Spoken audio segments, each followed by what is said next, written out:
Part 4. Freeing the Slaves.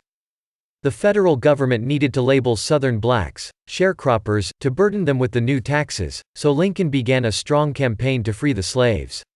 By spreading propaganda, he would gain emotional support for his apparently humanitarian effort. With the help of Uncle Tom's Cabin, a book of fiction, Lincoln accused Southerners of abusing black people. The North began to circulate political cartoons, showing slaves cowering in fear, while white plantation owners stood over them, cracking whips. It's doubtful that cracking whips would be an effective means of controlling an entire population. If it were true, then riot police are wasting money on rubber bullets and pepper spray. All they would need to do is crack a whip, and the crowd would disperse. But in real life, the whip cracker would probably be attacked, which proves my point. Those stories of abuse had to be false. One widely circulated claim of abuse involves a photo of a former slave named Gordon, also known as Whipped Peter. This medical photo was a study of a skin condition known as keloids, which is a type of excessive scarring.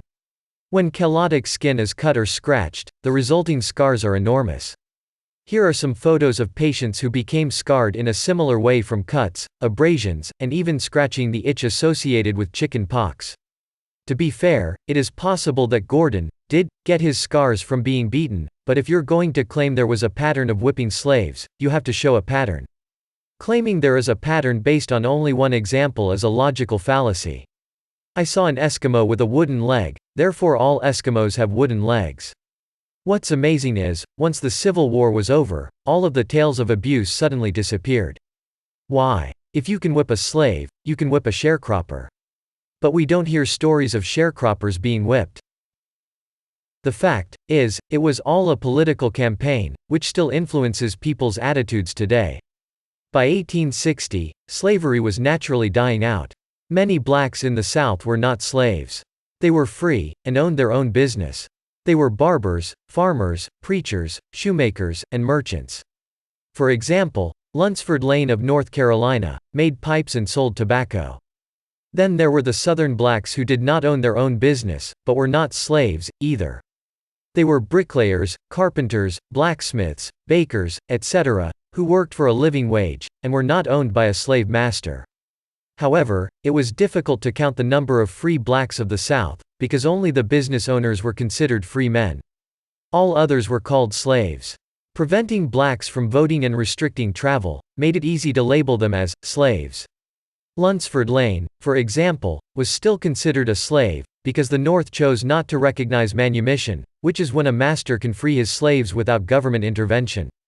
Southerners who freed their slaves by manumission were accused of releasing blacks on the basis they were unproductive. So laws began to restrict the practice. Does this mean the North did not want the South to set their slaves free? Actually, yes. The North wanted full control so it could appear to be the hero by setting the slaves free, yet keep blacks restricted to the South.